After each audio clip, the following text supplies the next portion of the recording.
Hello everyone, स्वागत है आपका द रेडियन सब यूट्यूब चैनल में। चलिए आज हम बात करते हैं डीकंस्ट्रक्शन थियोरी की। जैक देरिडा की दी हुई थियोरी डीकंस्ट्रक्शन थियोरी, जिसको उन्होंने इस्टेब्लिश किया था अपने एपॉक मेकिंग एसे से, जिसका नाम था structure, sign and play in the discourse of human sciences. इस पर्टिकुलर एसे पर एक ऐसे लिखा था हमारे प्रोफेसर ने, प्रोफेसर दीप्ति रंजन पटनायक, बीएचयू के प्रोफेसर हैं। उस समय वो ओडिशा में थे, तभी का लिखा हुआ इनका ये ऐसे है। इसको ऑनलाइन पब्लिश भी किया गया था, ऑफलाइन प्रिंटिंग भी हुई थी इसकी। तो वो पूरा का पूरा पीडीएफ आपको इसमें इस वीडियो के डिस्क्रिप्शन में मिल जाएगा। उसी से डायरेक्ट मैं यहाँ पर डील भी कर रहा हूँ, ठीक है। So let's begin. essay about the essay, structure, sign and play in the discourse of human sciences, ठीक है।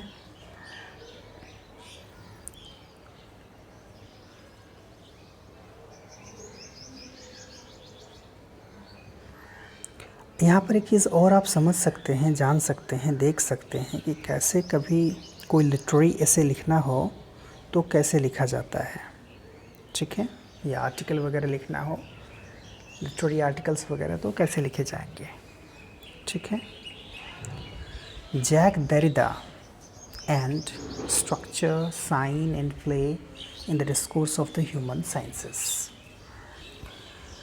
देरिडा कौन थे, थोड़ी सी जानकारी। In this piece we shall discuss the works of French philosopher and critic Jacques Derrida. तो जो दो चीज़ आपको याद करनी है, दिमाग में रखनी हो, क्या है? फ्रेंच फिलोसोफर यानी फ्रांस के फिलोसोफर, और critic Jacques Derrida will especially focus on his epoch making essay. Epoch making, that's very beautiful word. Epoch making का मतलब क्या होता है? जो अपने आप में इतिहास रच दे, है ना। Epoch making essay, structure, sign and play in the discourse of human sciences. Derrida was born in 1930 at Bayer, Algiers. 1930 में जन्म हुआ था। कहाँ पर? अल्जीयर्स में। क्या है वो? The capital of the French colony Algeria. ध्यान दीजिए, जहाँ पर उनका जन्म हुआ था वो फ्रेंच कॉलोनी अल्जीरिया का कैपिटल था। It was a colony, it was a colony. कह रहा है कि the fact that he was born in a colony it's significant. ये पर्टिकुलर फैक्ट बहुत महत्वपूर्ण है, दिमाग में रखने वाली चीज़ है कि वो जहाँ पैदा हुए थे वो एक स्वतंत्र राष्ट्र नहीं था, वो एक कॉलोनी थी। In many of his subsequent philosophical formulations he put to question the conventional notions about center and margin, which can be interpreted as an attempt to come to terms with the polarity between the central French imperial power and Algeria, the marginalized colony. तो since he belonged to a colony, तो इसलिए आपको इनके work में जितनी भी philosophical formulations हैं, किस तरह से उन्होंने क्वेश्चन किया था कन्वेंशनल नोशन को, जो सेंटर और मार्जिन की बात करता है, तो आप समझ सकते हैं कि ये वो पोलैरिटी जो बचपन से उन्होंने देखी थी कि एक जो अपने आप में स्वतंत्र एक राष्ट्र होता है, जिसको बोलते हैं सॉवरेन कंट्री, और एक कॉलोनी में क्या डिफरेंसेस होते हैं, कैसे जो है देयर आर टू टर्म्स, एक सेंटर और एक मार्जिन।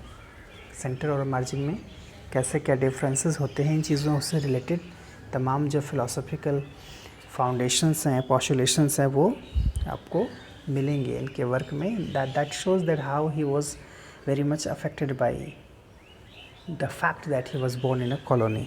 ये बात अलग है कि बाद में वो फिलोसोफर और एकेडमिक का जो है career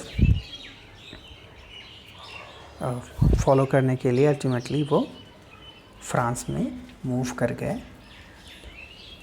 But a strong disposition towards radical politics can be discerned in all his discourses on philosophy.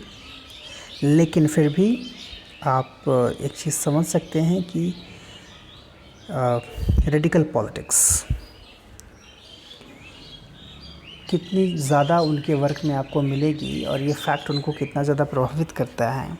उनकी philosophy, linguistics, anthropology, literary criticism, सब में आपको ये फैक्ट देखने को, समझने को मिल सकता है. We shall discuss the relationship between Derrida's philosophy and radical politics in greater detail a little later.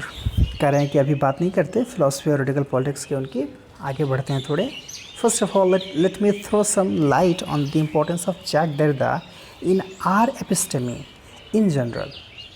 कह रहा है कि हमारे एपिस्टेमी में क्या यूज़ है Derrida का and study of literature in particular.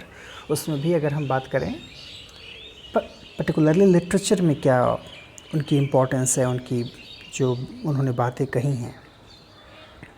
दो Derrida was primarily train to be a philosopher. कह रहा है कि वैसे तो डेरिडा एक फ़िलासफ़र के रूप में ट्रेंड हुए थे. ध्यान दीजिएगा, प्राइमरली क्या थे, वो एक फ़िलासफ़र थे. The range of his scholarship extended to almost all branches of human sciences. लेकिन उनकी स्कॉलरशिप धीरे धीरे ह्यूमन साइंसेस के अदर ब्रांचेस तक फैली. ह्यूमन साइंसेस के अदर ब्रांचेस में क्या है, कह रहे हैं कि while reading text on philosophy, linguistics, anthropology and literary criticism, he inaugurated a reading strategy. क्या क्या पढ़ रहे थे वो जब?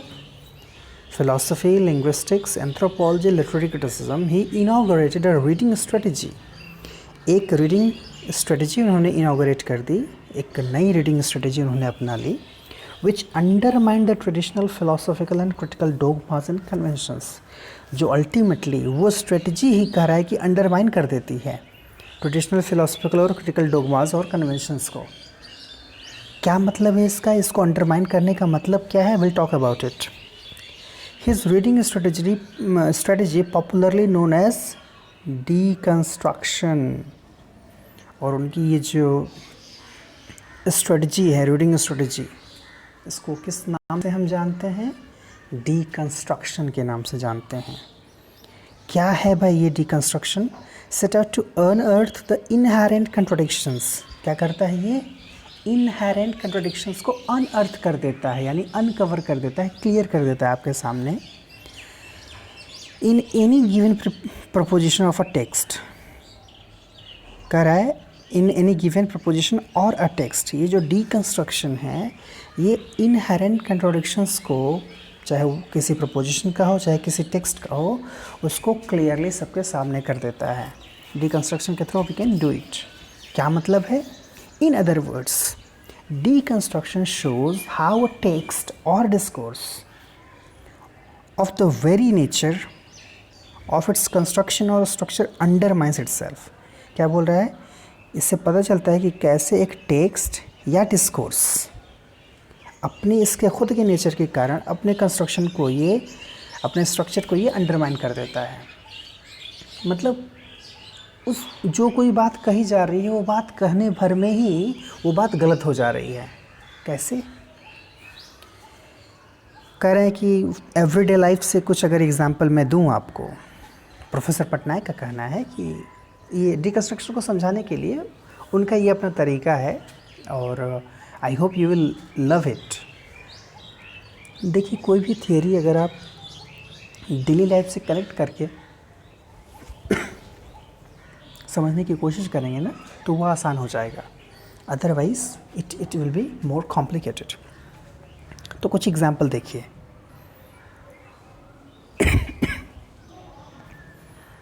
Suppose a teacher is taking a class.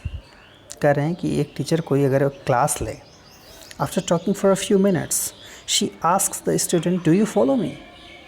कुछ देर क्लास लेने के बाद एक वही टीचर अगर बोले डू यू फॉलो मी. समझ में आ रहा है क्या? डू यू फॉलो मी इसका क्या मतलब है? Though it seems to be a very routine remark, it betrays a certain anxiety that probably the students or some of the students have not followed what she has to say.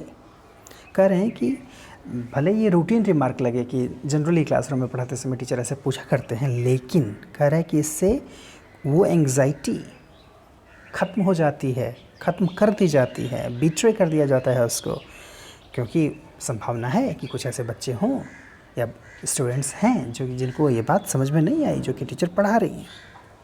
तो और some of the students have not followed what she has to say since her purpose is to communicate. उनका purpose क्या है? Communicate करना, अपनी बात को कह देना. दिस एंग्जाइटी डिफीट्स और अंडरमाइंस हर ओन प्रोजेक्ट. लेकिन ये जो एंग्जाइटी है, डू यू फॉलो मी करके जो एक क्वेश्चन क्रिएट करके जो आंसर लेने की कोशिश है, कह रहा है कि ये कम्युनिकेशन को जो है, कम्युनिकेशन को होने नहीं देता है. मतलब क्योंकि भाई कम्युनिकेशन कब होगा? जब चीज़ें पूरी समझ में आएंगी. लेकिन चीज़ें पूरी समझ में नहीं आ रही हैं तो कम्युनिकेशन हुआ कहाँ से? अभी ये उतने अच्छे से क्लियर नहीं हुआ, आगे के एग्जाम्पल में और अच्छे से क्लियर होगा. सिमिलरली सपोज समवन आस्क्स, जैसे कोई पूछे आपसे what season is this, what season is this, कौन सी ऋतु कौन सी चल रही है? Your answer this is the rainy season. और आप बोलें कि ये रेनी सीज़न है, but it may not rain during that particular day. लेकिन जब पूछा जाए आपसे, हो सकता है कि उस दिन बारिश न हो रही हो. Then the question is whether you can call the day as part of the rainy season. तब यहाँ पर एक क्वेश्चन आता है कि क्या आप उस पर्टिकुलर दिन को, जब बारिश नहीं हो रही, तो क्या आप उसको रेनी सीज़न बोल सकते हैं?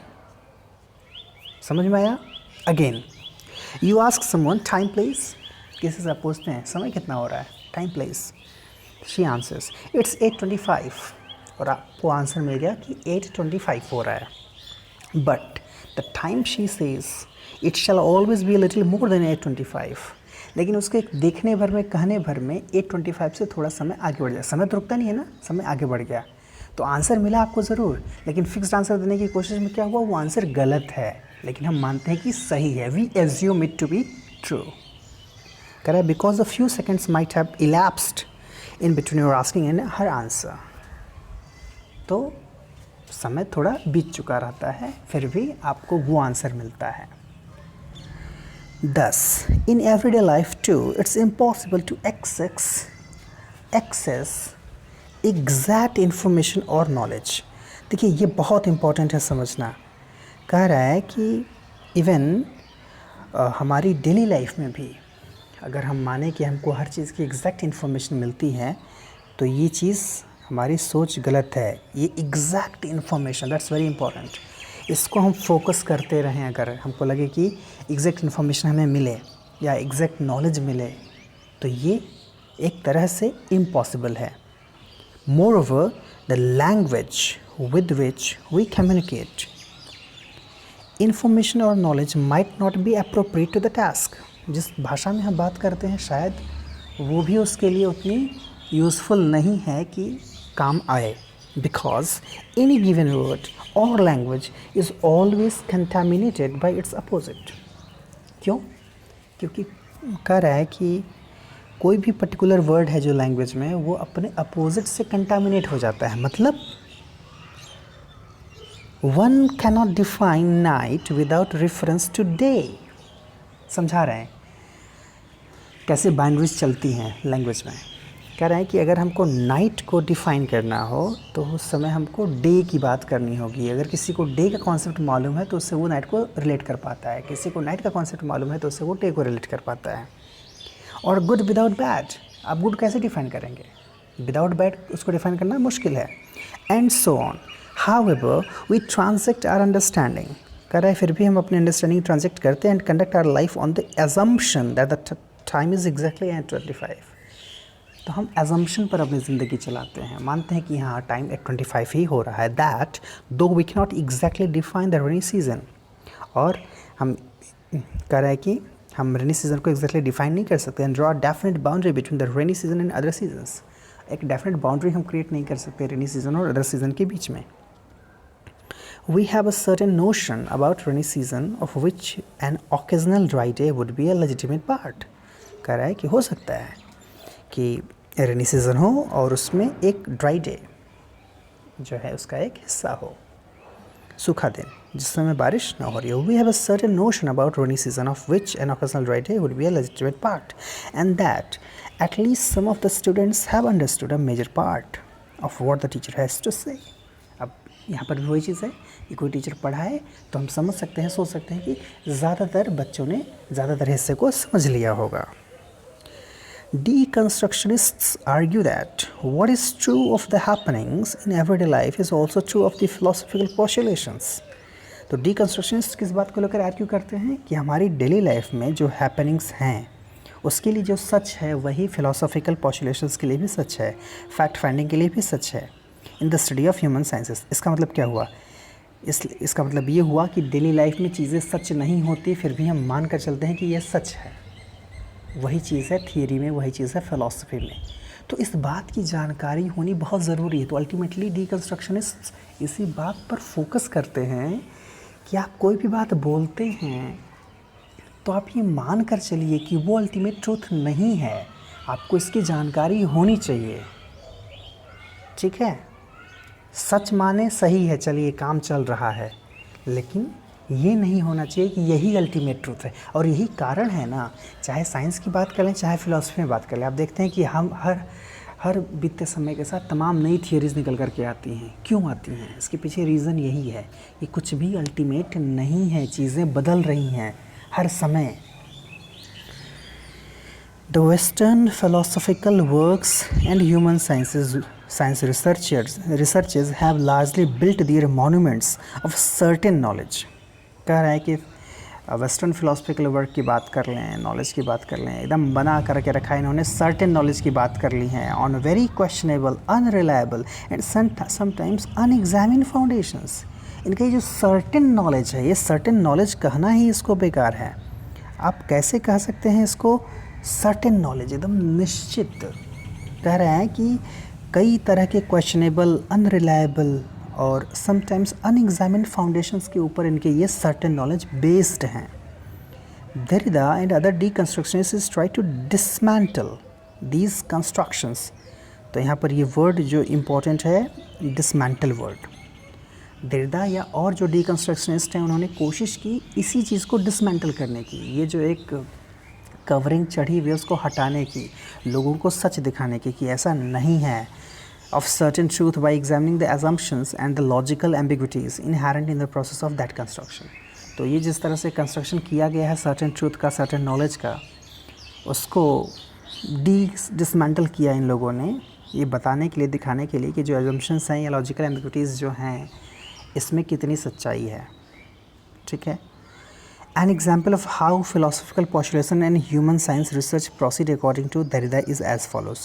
एक एग्जाम्पल में समझाया इन्होंने कि Derrida के हिसाब से या उनकी थियोरी को फॉलो करने वाले लोगों के हिसाब से कैसे philosophical postulations जो हैं वर्क करते हैं ह्यूमन साइंस में, उसके रिसर्च में. Suppose someone asks, मान लीजिए किसी ने पूछा, who created this universe? ये यूनिवर्स किसने क्रिएट किया? The stock answer would be God. तुरंत बोलेंगे ईश्वर ने बनाया है, गॉड ने बनाया है, God with capital G. But then to the question, who created God? फिर अगला क्वेश्चन अगर निकल करके आए कि who created God? ठीक है, मान लिया कि यूनिवर्स को गॉड ने बनाया, गॉड को किसने बनाया? There might not be any answer. कह रहा है कि इसका आंसर नहीं हो सकता.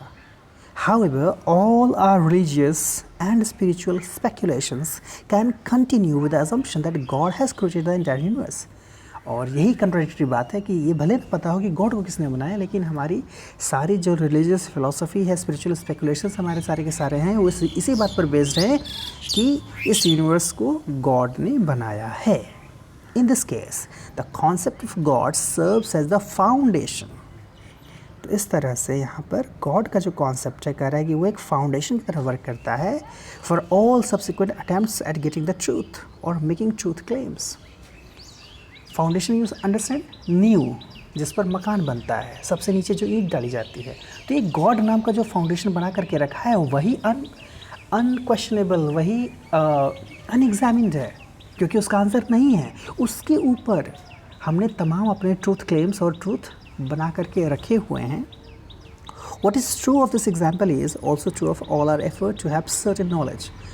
तो एक जो एग्जाम्पल रहा गॉड वाला कर रहा है, ये हमारे लाइफ से जुड़ी तमाम चीज़ों से भी मैच करता है, उसको समझने में हेल्प करता है कि यही होता है हमारे लाइफ में भी, किसी भी फील्ड ऑफ इंक्वायरी में.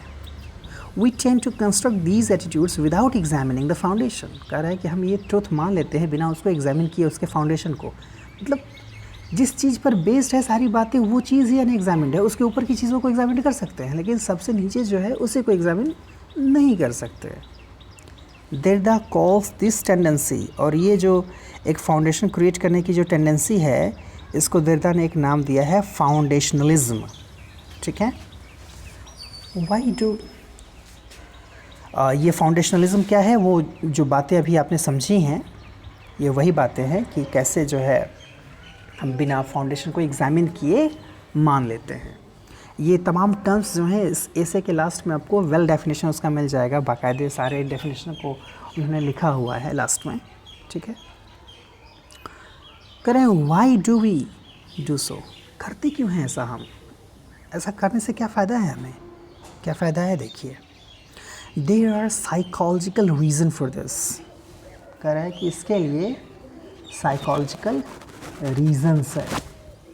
We do this to counter a certain sense of anxiety. ऐसा क्यों करते हैं हम एक सेंटर की तलाश क्यों करते हैं? Will talk of it. क्योंकि हमारे भीतर एक एंग्जाइटी होती है which the human mind feels when confronted with the uncertainty or incoherence. जब भी हमारे सामने किसी चीज़ को लेकर के अनसर्टेनिटी आती है, इनकोहेरेंस आता है. जैसे अभी लाइफ की अनसर्टेनिटी बहुत ज़्यादा क्लियर हो गई है इस पैंडेमिक के दौरान, तो एक एंग्जाइटी ऑटोमेटिक आ ही जाएगी, साइकोलॉजिकल एंग्जाइटी आ जाएगी. तो ऐसे में हम क्या चाहते हैं कि वो एंग्जाइटी ख़त्म हो. तो इसके लिए हमें कोई आंसर चाहिए होता है जो हमें संतोष करे, जो हमें संतुष्टि प्रदान करे, जो हमें सेटिस्फाई करे, हमें लगे कि अच्छा ठीक है. The answer God in the above example gives a coherent explanation. तो ऊपर हमने गॉड को क्यों इन्वेंट किया, क्यों क्रिएट किया? क्योंकि उससे हमें एक कोहेरेंट एक्सप्लेनेशन मिल जाता है. ठीक. To the incoherence and multiplicity of the universe. Universe की मल्टीप्लिसिटी और इनकोहेरेंस में एक कोहेरेंस चीज़ मिल जाती है when we create the word God और when we create the entity God. The branch of philosophy called metaphysics attempts to discover this underlying unity. कह रहा है कि जिसको हम मेटाफिजिक्स बोलते हैं, मेटाफिजिक्स का काम ही यही है, वो इसी अंडरलाइंग यूनिटी को डिस्कवर करने की कोशिश करता है. उसके अटेम्प्ट्स उसमें होते हैं beneath the multiplicity and apparent incoherence of the phenomenal world. दुनिया की अगर बात करें तो वहाँ पर मल्टीप्लिसिटी मिलेगी आपको, इनकोहेरेंस मिलेगा, उसमें कोहेरेंस की तलाश करना, उसमें गॉड नाम की चीज़ की तलाश करना, यही काम होता है मेटाफिजिक्स का.